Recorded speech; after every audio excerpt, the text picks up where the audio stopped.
반갑습니다. 30대 평범한 여자예요. 제 인생을 한 단어로 표현하자면 파란만장 자체인데요. 살면서 별의 별일을 다 겪고 살아봐서 심장에 굳은 살이 배긴 것 같답니다. 그런데 작년에 있었던 매우 큰 사건은 떠올릴 때마다 소름이 끼치고 쉽게 잊혀지지가 않아요. 그렇다고 막 무섭거나 끔찍한 일은 아니에요. 주변 지인들에게 넋두리 하듯이 떠들었는데 다들 재밌다고 깔깔 웃으셨답니다. 그럼 제 파란만장한 삶이 깃든 초대박 액션 코미디 이야기를 몇 자 적어보도록 하겠습니다. 제 기억이 시작되는 시기가 대충 5살 때부터인 것 같은데요. 그 시절에 저를 아주 예뻐하고 사랑해준 한 사람이 있었습니다. 바로 아빠였죠. 떡 벌어진 어깨에 돌덩이 같은 몸을 자랑하셨는데 제가 늘 아빠의 목마를 타고 놀던 기억이 선하답니다. 하시던 일도 엄청 멋있는 경호원이셨죠.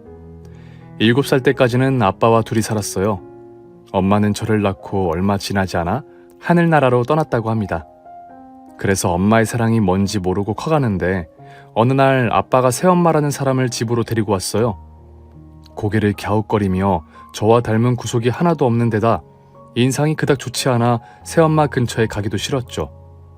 하지만 아빠가 선택한 사람이고 이미 저희 집에서 같이 지내게 될 식구가 되어서 어쩔 수 없이 새엄마를 받아들이기로 마음먹었어요. 새엄마는 제가 초등학교에 들어갔을 때 엄마 없는 티가 나지 않게 하려고 많은 노력을 해주셨습니다. 공주님들이 입는 꽃이 그려진 옷을 입고 머리를 곱게 빗겨주거나 양갈래로 예쁘게 따아서 깨끗한 신발을 신겨서 학교에 보냈답니다. 뿐만 아니라 학교에 엄마들이 오셔야 하는 날은 무조건 나타나셨습니다. 그런 노력을 보여준 새엄마에게 어느 날부터 엄마라는 호칭을 쓰게 되었고 진짜 저의 엄마로 여기고 살아가야겠다는 다짐을 했답니다. 10살 때까지 아빠와 새엄마 밑에서 아주 행복하고 유복하게 자랐습니다. 그런데 예상도 못했던 일이 벌어지면서 제 인생에 쓰나미가 찾아왔어요. 저에게 항상 1번인 아빠가 갑자기 사라져버려 집안이 풍비박산이 났답니다. 엄마, 우리 아빠 어디 갔어? 어젯밤에 안 들어온 거야? 니네 아빠 멀리 떠났다. 돈 벌러 갔으니까 찾지 마라. 그게 무슨 소리야. 여기서 잘 지내고 있었는데 갑자기 떠났다니. 엄마 나한테 뭐 숨기는 거 있지? 조그만 년이 말만 더럽게 많네. 야, 너 앞으로 나한테 깍듯하게 존댓말 써. 이게 오냐오냐니까 내가 친구인지 아나? 엄마 왜 그래요? 무서워요. 제가 겁에 질려 벌벌 떨자 새엄마는 주머니에서 담배를 꺼내 불을 붙였습니다.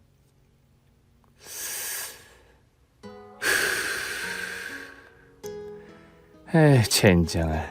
이 조그만한 년을 갖다 버려야 할까 키워야 할까 그것이 문제로다. 에휴, 아직 이 집 명의가 내 것이 아니니 조금 더 기다려봐야 하나?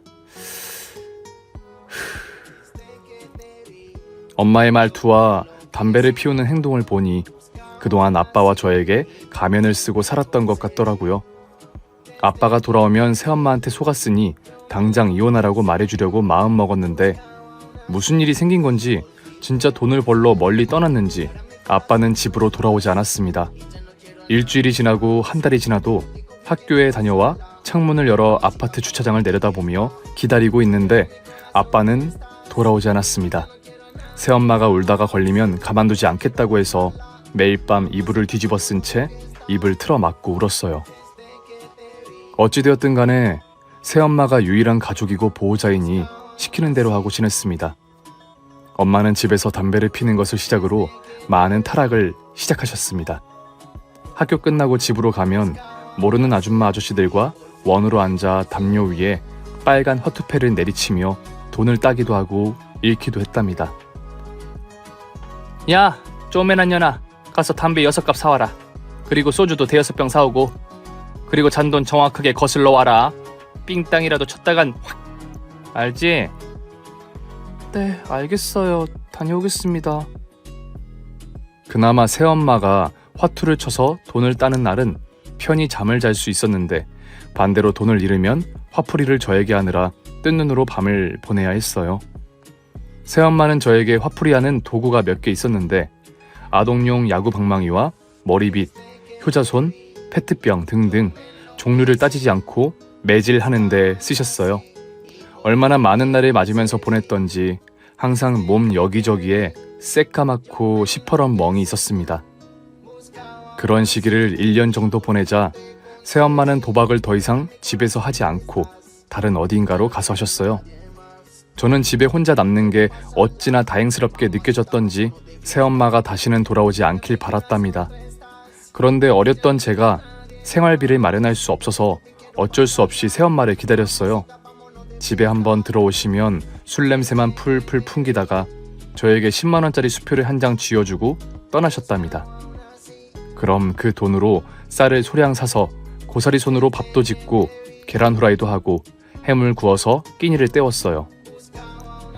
새엄마는 한번 나가면 3개월 정도 지나서 오셨답니다. 엄마, 학교 다녀왔습니다. 언제 오셨어요? 야, 쪼매난 년. 집에 불이 왜 안 들어오는 거야? 그게 아마도 관리비를 내지 않아서 전기랑 수도가 끊긴 것 같아요. 지난주부터 그랬어요. 내가 지난번에 10만원 주고 갔잖아. 그 돈으로 관리비를 내면 됐잖아. 그런 것까지 내가 일일이 가르쳐줘야 하느냐? 엄마가 주신 돈은 진작에 다 썼어요. 마트에서 라면이랑 반찬거리를 사면서 3개월 동안 썼다고요. 이 기집애가 아주 사치스럽네. 나 때는 먹을 게 없어서 하루 한 끼를 먹어도 다행이었는데 넌 아주 팔자가 늘어졌구나. 내가 돈 줄 테니까 관리비 내고 와라. 그리고 소주랑 마른 오징어도 사와. 네, 다녀오겠습니다. 에휴, 저 애물단지. 남편 새끼가 끝까지 아파트를 내 명의로 안 넘겨줘서 억지로 보고 사네. 에휴, 갖다 버릴 수 없어 진절머리가 난다. 야, 뭐해? 빨리 안 나가? 시간 5분 준다. 늦으면 1초에 한 대씩 맞을 줄 알아. 새엄마의 말에 발에 불이 나도록 빨리 달려가서 심부름을 했네요. 그렇게 초등학교 시절을 암울하고 힘들게 보냈고 중학교에 올라가자 저도 머리가 커서 새엄마에게 반격할 수 있었습니다. 계속되는 방치와 괴롭힘 증거를 모아 학교 담임선생님께 알렸고 다음으로 아동보호센터를 통해 경찰관을 만나게 됐습니다. 9살 때부터 13살까지 제가 매를 맞고 병원에서 진료한 기록들과 저의 증언으로 새엄마를 감옥으로 보내버렸답니다. 지옥 같은 시간에서 벗어나게 된 거죠. 나중에 새엄마가 감옥에서 벌을 받고 나와도 저에게 접근할 수 없도록 조치가 된다고 하더군요. 이 과정에서 저를 돌봐줄 가족들을 형사들이 찾아봤는데 아빠가 어디 계신지 알게 되었답니다. 형사들은 저에게 자세한 이야기는 해주지 않고 아빠가 잘못을 저질러서 감옥에 있다는 겁니다.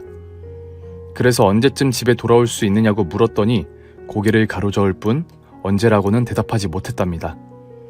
그때서야 알게 되었죠. 아빠가 아주 큰 죄를 저지르고 감옥에 갔다는 걸 말이죠.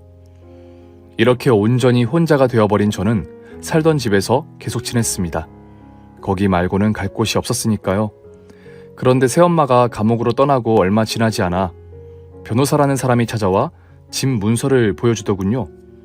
아빠가 집 명의를 제 이름으로 바꿔줬다며 앞으로는 제가 집주인이니 이사를 하고 싶거나 돈이 필요해서 알아보고 싶으면 변호사인 자기한테 연락해서 물어보라고 했답니다. 그래서 전 가지고 있는 돈이 하나도 없어 당장 집을 팔아서 통장에 돈이 들어오게 해달라고 부탁했어요. 지낼 집은 작은 방 한 칸이면 충분하다고 원룸을 구해달라고 했죠. 아빠의 변호사님은 일주일 만에 제 부탁대로 모든 걸 해결해 주셨습니다. 아저씨, 감사해요. 그런데 저희 아빠는 언제쯤 나오시나요? 지금 아저씨가 애쓰고 있으니까 오래 걸리지 않을 거야. 열심히 공부하면서 기다리렴. 하나같이 어른들은 아빠가 무슨 죄를 저질렀고 언제 나오는지 알려주지 않았습니다. 제가 알게 되면 큰일이라도 나는 건지 말을 심하게 아끼더라고요. 어쨌든 변호사님의 도움으로 통장에 돈을 채우고 작은 원룸으로 이사를 할 수 있었습니다.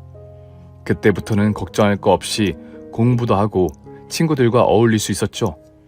학창시절은 비교적 명랑하고 쾌활하게 잘 지내서 만족하는 시간을 보냈답니다. 그리고 남들 다 아는 수능을 열심히 준비해서 경기도 인근에 있는 한 대학에 들어갔어요. 제가 사는 원룸과 거리가 가까워서 이사를 따로 할 필요 없이 똑같이 공부하고 친구들과 어울리며 대학 생활을 했네요. 졸업 후에는 20 중반까지 대기업을 목표로 스펙을 쌓기 시작했습니다. 취업난이 너무 심하다 보니 대학 졸업장 가지고는 작은 회사에도 들어가는 게 어려웠죠. 각종 컴퓨터 자격증과 토익과 토플 점수를 높게 받게 되었을 때 이력서를 넣기 시작했어요. 대한민국의 손가락 꼽히는 회사에는 떨어졌지만 100대 기업 안에 드는 큰 회사에 합격을 해서 과분한 연봉을 받으며 회사 생활을 할 수 있었네요. 그제야 인생에 많은 걸 이룬 것 같아 마음의 여유를 찾았습니다. 통장에 있던 돈이 거의 바닥이 나긴 했지만 앞으로 돈을 계속 벌 수 있어서 걱정할 필요가 없었죠. 아빠는 언제 돌아올지 모르지만 언젠가는 웃는 얼굴로 마주할 날을 기다리며 다른 행복을 찾기로 했답니다. 평범치 못한 가정 환경을 겪긴 했지만 아무것도 따지지 않고 저를 사랑해줄 인연이 오길 기다렸죠. 그동안 남자를 3번 사귀어봤는데 결혼이라는 생각은 한 번도 가져보지 못했네요. 그리고 저의 새로운 인연은 회사에서 시작됐습니다. 입사 4년차가 되자 새로운 팀장이 있었어요. 그는 대한민국에서 제일 큰 회사에서 7년가량 일을 하다가 경력직으로 들어왔답니다. 일하는 능력이 우수한 건 물론이고 직원들 통틀어서 가장 성실하고 성격도 아주 좋았어요. 때문에 여직원들 사이에서 팀장님을 서로 꼬시겠다고 난리였습니다.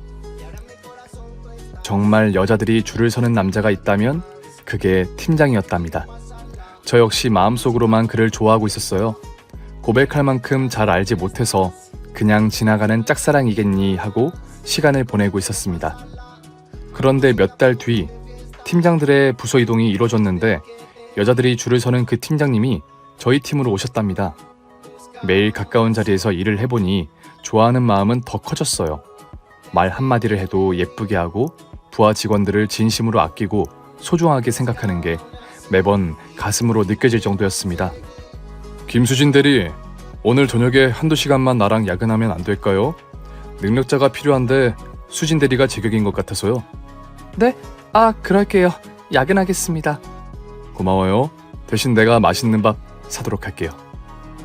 팀장님과 야근을 한다고 하니 여직원들이 다들 제가 부럽다고 난리였답니다. 동료들은 팀장님과 단둘이 일한다면 이틀 밤도 세울 수 있다며 우스갯소리를 했어요. 아무튼 팀장님과 처음 야근을 같이 하게 되었는데 정말 일만 했습니다. 다른 불필요한 대화는 하지 않으면서 말이죠. 동료 몇몇은 팀장님이 저에게 마음이 있어서 야근을 남긴 거다라며 호들갑을 떨어 저도 혹시나 했는데 전혀 아니더라고요. 그래서 조금 실망을 한 채 일을 마무리하고 식사를 하게 되었습니다. 저기 우리 단둘이 처음 먹는 밥이네요. 이거 아주 영광입니다, 수진 대리님. 아유, 제가 영광입니다. 인기남 팀장님. 팀장님도 본인이 인기 많은 거 알고 있으시죠? 뭐 대충 알고 있어요. 저도 귀가 있어서 다 듣고 다닌답니다. 즐기고 계시는구나. 그래요. 실컷 인기남으로 지내다가 마음에 드는 사람 있으면 꼬셔서 사귀세요. 그러려고 수진 대리님을 야근하라고 남긴 건데요. 어떻게 제 속을 다 알았죠? 지금 우리 둘이 같이 밥 먹고 있는 거. 이거 다 제 계획이었어요. 제가 수진 대리님 꼬시려고요. 네? 에헤이, 실없는 농담하지 마세요. 팀장님은 제 스타일 아니에요. 저는 심장이 쿵쾅거렸지만 애써 거짓말을 하며 상황을 모면하려고 했습니다. 그런데 팀장님은 진작부터 저를 마음에 두고 있었다며 연애하고 싶은 생각이 있느냐고 물으시더라고요. 수진 대리, 우리가 막 첫눈에 반하고 운명적인 만남을 한 건 아니지만 한 곳에서 일하고 함께 웃는 것만으로도 큰 인연이라고 생각하지 않나요? 언제부터인지 모르지만 난 수진 대리가 매일 보고 싶고 듣고 싶고 그래요. 팀장님은 진심으로 저와 연애를 하고 싶다며 다시 한번 고백하더군요. 그 순간 어찌나 떨리던지 듣고 있던 젓가락을 바닥에 떨어뜨리고 말았답니다. 그리고 거울을 보지 않아도 얼굴과 목이 새빨개진 게 느껴졌죠. 진심이세요? 나랑 연애하고 싶다는 게? 네, 그렇다니까요. 몇 번을 말해야 믿으시겠어요. 수진 대리가 날 엄청 싫어하는 게 아니라면 만나보면 안 될까요? 지금 바로 대답하라는 거 아니니까 긴장 풀어요. 그리고 거절해도 괜찮아요. 다음에 또 고백하면 되니까. 저는 너무 좋았지만 바로 마음을 드러내지 않고 생각해보겠다고 대답하고 식사를 이어서 했습니다. 그렇게 팀장님은 일주일에 2번씩은 꼭 저에게 야근을 하자고 했고 저녁을 먹으며 똑같은 고백을 계속하셨습니다. 이에 저는 계속 마음을 숨기고 도망치는 건 저를 위한 게 아니라는 생각이 들어서 팀장님의 마음을 받아들였어요. 이후 회사의 소문이 쫙 퍼져서 여직원들에게 주적이 되어버렸답니다. 잘생기고 키 큰 능력남이 왜 평범한 저를 만나느냐며 뒷담화를 심하게 하더라고요. 그러거나 말거나 상관하지 않고 회사 안과 밖에서 사랑의 꽃을 아름답게 피웠답니다. 제가 좋아하는 남자와 연애를 했더니 어릴 적 겪었던 애정결핍과 수모들이 씻은 듯이 사라져서 이 남자는 꼭 잡아야겠다고 생각했어요. 그런데 팀장님 역시 같은 마음이었는지 사귄 지 1년 만에 슬쩍 결혼 이야기를 꺼내더라고요. 한번 던져보는 말인지 진짜로 저를 깊이 사랑하는지 헷갈려서 언제까지 프로포즈를 계속하나 거절을 해봤는데 매일 제 얼굴만 보면 여보 여보 거리면서 결혼해달라고 노래를 부르더라고요. 연애한 지는 얼마 되지 않았지만 둘 다 서로를 많이 사랑하고 있어서 결혼을 하기로 결심했습니다. 저는 먼저 아빠라는 존재가 어디에 있는지 어떤 환경에서 자라온 사람인지 말해주었어요. 숨기고 결혼하는 건 예의가 아닌 것 같아 아주 솔직하게 고백했답니다. 아버님은 감옥에 가셨고 친엄마는 수진이 네가 태어나고 얼마 뒤 돌아가셨고 새엄마는 못살게 굴고 괴롭힌 벌로 감옥에 갔다. 여기서 수진이 네가 잘못한 게 뭐가 있지? 아무런 문제가 없어 보이는데 말이야. 정말 그렇게 생각해? 아빠와 새엄마가 감옥에 있다는 게 아무렇지 않냐고. 아무렇지 않기는. 네가 힘들게 살아온 걸 생각하니 가슴이 너무 아프다. 그거 말고는 문제가 될 건 없어. 수진아, 괜히 복잡하게 생각하지 마. 너와 내가 가정을 꾸리고 행복하게 잘 살 수 있는지만 보라고. 그이는 제가 고생하며 살아왔다는 것에만 초점을 두고 위로를 했지 부모님의 문제는 전혀 생각하지 않았답니다. 이렇게 모든 걸 오픈하고 났더니 속이 시원하고 다 받아줄 수 있다는 그이의 말에 천만다행이라는 생각을 했어요. 그래서 그를 따라 시댁의 며느리감으로 인사를 가게 되었습니다. 시아버지는 오랫동안 암투병으로 고생하시다가 몇 해 전 세상을 떠나셨다고 했고 시어머니와 시동생이 같이 살고 있었어요. 빨리 결혼하겠다 해서 미스 코리아라도 데리고 오는 줄 알았네. 그러게 그냥 평범하시네. 뭐 다른 매력이 있나 보지. 돈이 많거나. 어서와. 이름이 수진이랬지? 내가 말 놓는 거 불만은 없겠지? 네, 어머님 편하게 말씀하세요.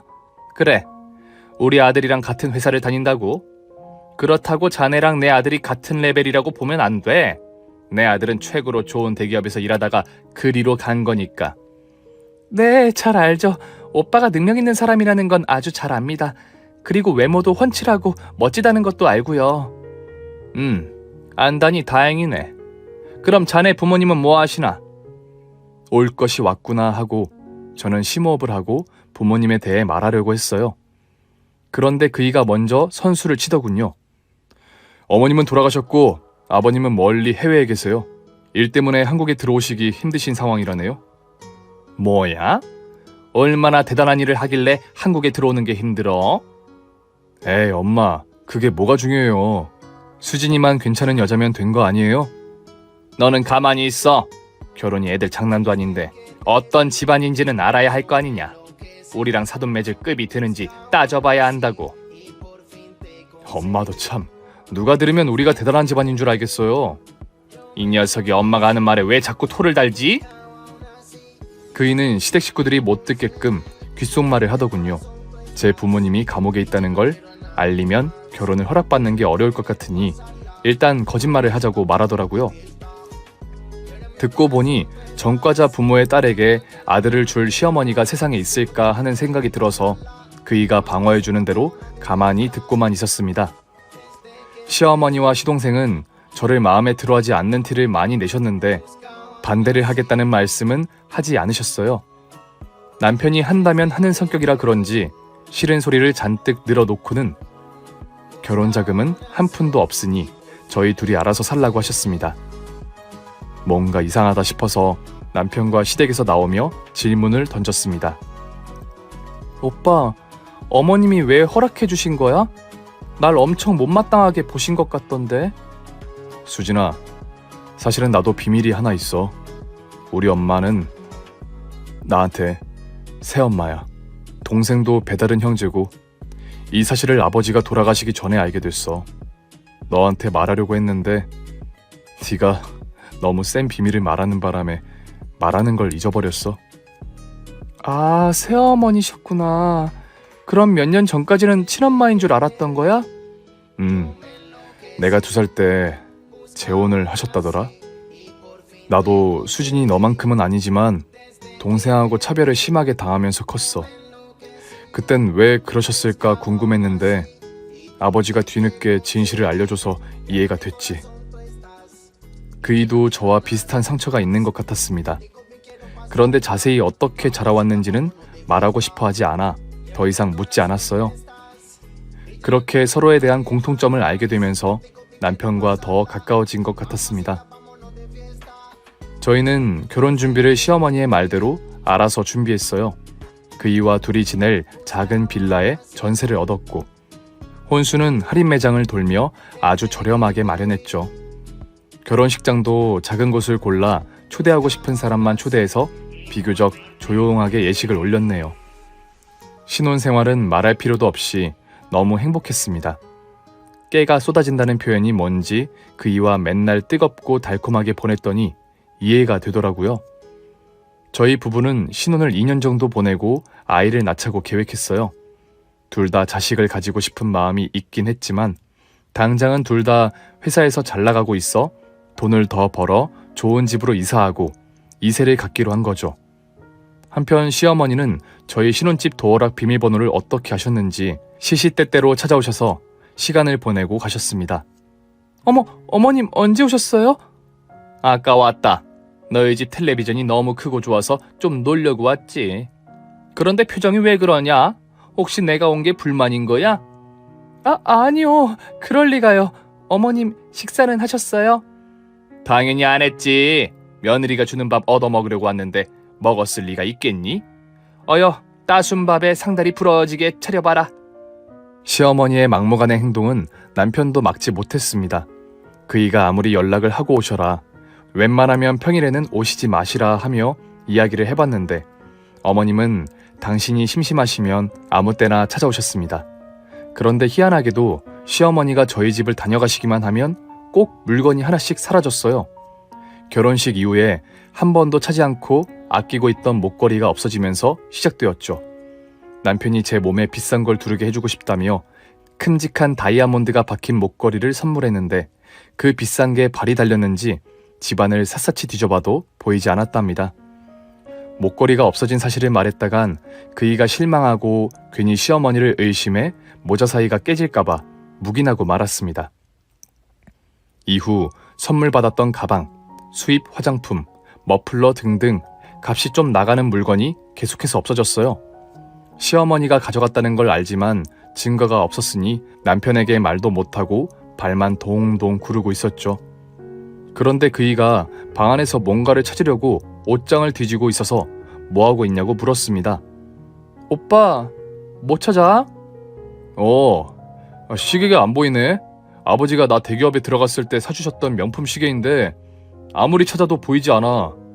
이게 발이 달렸을 리 없는데 이상하단 말이지. 오빠 물건도 없어진 거야? 사실 내 물건도 여러 개 없어졌어. 그제야 저는 확신이 들어서 다이아 목걸이와 비싼 물건이 사라진 사실을 전했습니다. 그리고 시어머니가 오셨다 가면 사라진다고 솔직하게 말했어요. 엄마가 가져갔나 보네. 그런데 왜 그랬지? 돈이 없는 것도 아닌데 말이야.